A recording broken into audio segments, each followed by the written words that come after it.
Unjuk rasa menolak kecurangan pilkada di KPU Tasikmalaya berlangsung ricuh.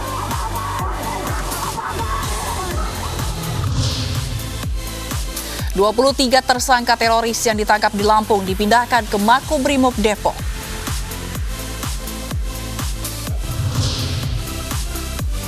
Menko Bidang Kemaritiman dan Investasi Luhut Binsar Panjaitan meminta pembatasan sosial berskala besar di Jakarta kembali diberlakukan.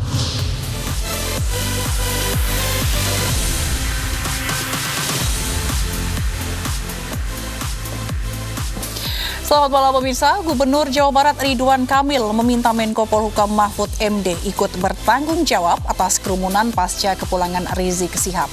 Namun Mahfud berdalih bahwa diskresi yang diberikan pemerintah hanya terkait kepulangan Rizik, bukan acara-acara lainnya yang menimbulkan kerumunan.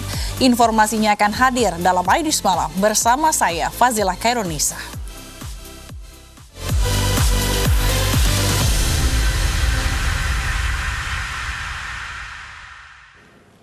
Masa pendukung pasangan calon bupati dan wakil bupati Tasikmalaya nomor urut 4, Iwan Saputra dan Iip Miftahul berunjuk rasa di kantor KPU setempat. Masa meminta penyelenggara pilkada menindak setiap bentuk dugaan kecurangan.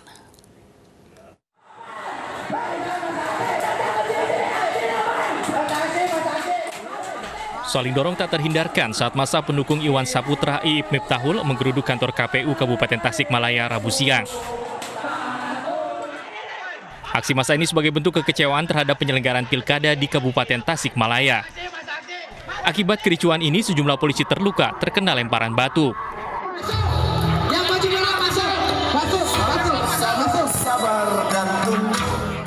Tak ingin kondisi memanas, petugas pun memberi kesempatan kepada perwakilan massa untuk beraudiensi dengan pihak KPU dan Bawaslu.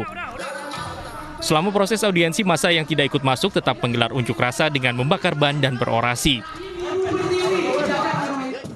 Terdapat perbedaan hasil antara hitung cepat sejumlah lembaga survei dengan hasil perhitungan sementara KPU Kabupaten Tasikmalaya. Hal tersebutlah yang diduga menjadi salah satu penyebab massa turun ke jalan. Dari Tasikmalaya, Jawa Barat, Asep Juharyono, iNews melaporkan. Eksekusi sebuah ruko di Subang, Jawa Barat diwarnai kericuhan. Kuasa hukum ahli waris menghalangi jurusita pengadilan negeri hingga terjadi aksi saling dorong.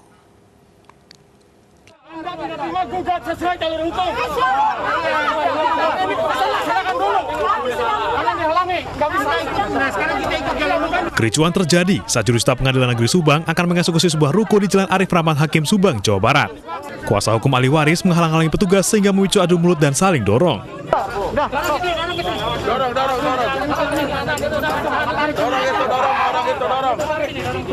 Petugas kepolisian pun turun tangan untuk mengamankan eksekusi ini. Meski sempat dihalangi, eksekusi tetap berjalan. Ini bukan putusan pengadilan. Eksekusi ini bukan putusan pengadilan yang ingkrah, tetapi mereka menjalankan penetapan risalah lelang. Jadi putusan pengadilannya belum ingkrah.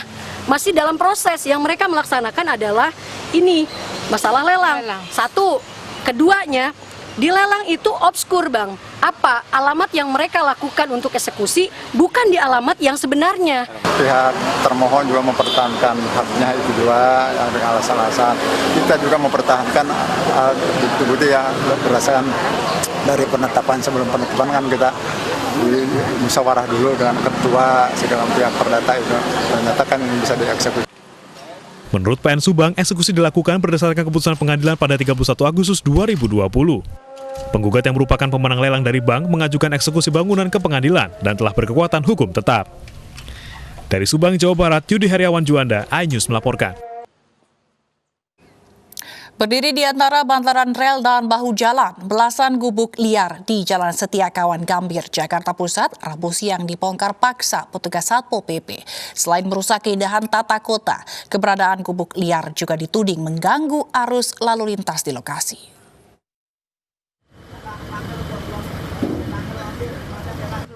Tak ingin semakin terlihat kumuh dan semrawut, petugas Satpol PP langsung menertibkan gubuk liar di jalan penghubung di kawasan Setiakawan Gambir, Jakarta Pusat.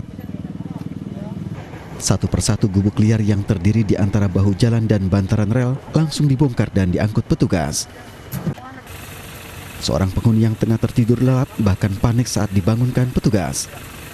Meski hanya bisa pasrah, namun para penghuni yang kebanyakan pemulung mengaku bingung karena tidak memiliki tempat tinggal lain. Selain mengganggu hilir mudik kendaraan karena mengalami penyempitan jalan, keberadaan gubuk liar tersebut juga dituding telah melanggar Perda tentang ketertiban umum yang merusak keindahan tata kota. Saya ini Pak, jadi limbah itu dikumpulkan dulu, nanti seminggu sekali atau itu baru saya timbang gitu. Tujuannya kan begitu. Tapi di situ tempat istirahat juga ya? Itu di kampung Tempat istirahat juga ada di situ? Ini bukan istirahat juga, maksudnya kalau misalnya habis sampah, sampah PKI ini, ngambil sampah itu nanti kalau sampah kadang-kadang istirahat dulu di situ ngasok gitu. Ya tolong dijaga Pak ya, ini Ya, kena Bapak. terkait ada beberapa warga kita yang membutuhkan gubuk liar, ya kecil-kecil tapi kita tertekan. Ini bentuk tindak lanjut sudah beberapa kali masuk ke jarak gitu. Berapa gubuk yang ditimbang?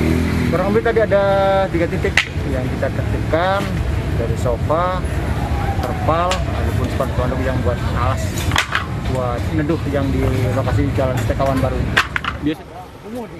Petugas akan kembali melakukan pengawasan rutin dan kembali membongkar bangunan yang menyalahi aturan. Dari Jakarta, Rani Sanjaya, iNews melaporkan.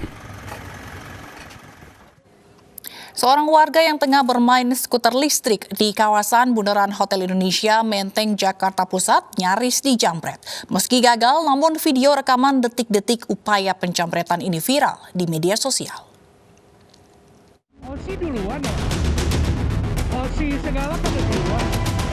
Seorang pengguna skuter listrik di kawasan Bundaran HI Jakarta Pusat hampir menjadi korban penjamretan. Saat melintas di Jalan Pamekasan Menteng, tiba-tiba seorang pengendara motor memepet korban dan berusaha menjamret ponsel yang diletakkan di stang skuter.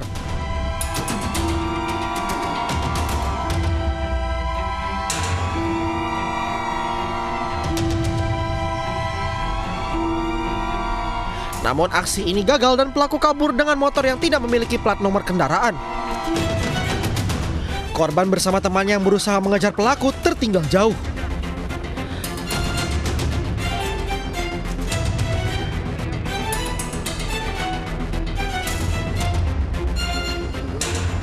Aksi kriminal yang viral di media sosial ini ditanggapi aparat Polsek Menteng. Polisi berusaha mengidentifikasi pelaku melalui rekaman kamera korban. Ini kan kami lagi analisa, kemudian kami lagi mempelajari bank data pelaku yang ada di kami maupun di Polres. Kita pelajari, kalau ciri-cirinya sama bank data pelaku itu, nanti kita mengarah ke sana gitu. Maraknya penjamretan para pengguna sepeda maupun skuter di jalan menuntut warga untuk lebih waspada saat berkendara. Terlebih saat membawa barang berharga agar tidak diletakkan di tempat yang mudah dijangkau karena akan memancing para pelaku kejahatan. Dari Jakarta, Rani Sanjaya, iNews melaporkan. Tidak memiliki uang untuk membayar ambulans, seorang ayah di Palangkaraya membawa jenazah putranya yang masih bayi dengan motor. Peristiwa memilukan tersebut terekam kamera warga dan viral di media sosial.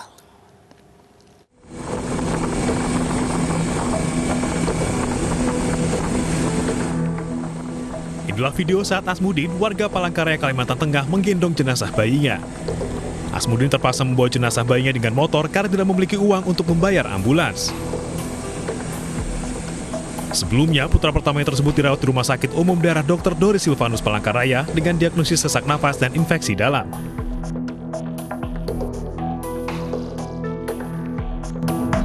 Iya, sempat ditawarin pakai ambulan. Siapa yang nawarin, Mbak?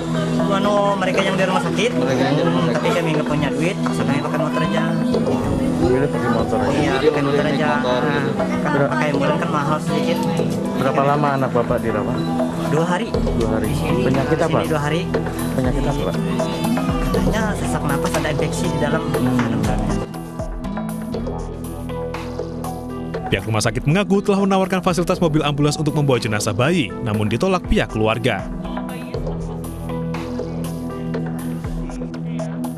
Kalau kami tadi sudah menanyakan kepada staf, ternyata memang sudah ditawarkan untuk fasilitasi dari ambulan, ya. Namun keluarga menolak. Nah, di situ masalahnya. Bukan kami mengabaikan untuk pelayanan bagi masyarakat yang tidak mampu.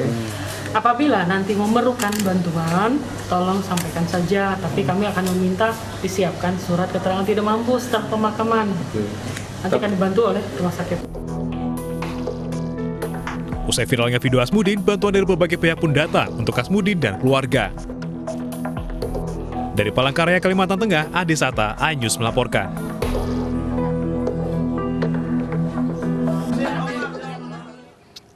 Peristiwa jenazah yang dibawa dengan menggunakan motor juga pernah terjadi di sejumlah daerah. Faktor keterbatasan ekonomi kerap menjadi alasan utama.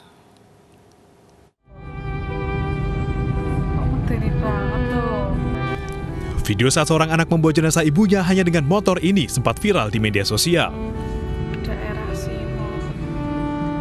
Sutejo, warga Simo Boyolali ini membawa jenazah ibunya dengan motor sejauh 10 km untuk dimakamkan. Sutejo dikenal warga sekitar memiliki sifat tertutup dan tidak mau merepotkan orang lain, termasuk dalam pemakaman ibunya. Banyak mbah saya meninggal. Ya Allah, ya Rob, masih ada yang kayak gini bawa mayat. Aksi yang sama juga pernah terjadi di Jalan Karangasem Barat, Citerep, Kabupaten Bogor, Jawa Barat pada November lalu. Jenazah anak dalam video ini adalah Muhammad Tito, 4 tahun, yang dibawa orang tuanya. Tito meninggal dunia saat dibawa ke rumah sakit oleh orang tuanya karena sakit panas. Menurut pihak rumah sakit, kondisi pasien saat dicek sudah dalam kondisi meninggal dunia. Pihak rumah sakit juga mengklaim sudah menawarkan bantuan pihak ketiga untuk penyediaan ambulans, namun ditolak oleh pihak keluarga. Tim Liputan iNews melaporkan.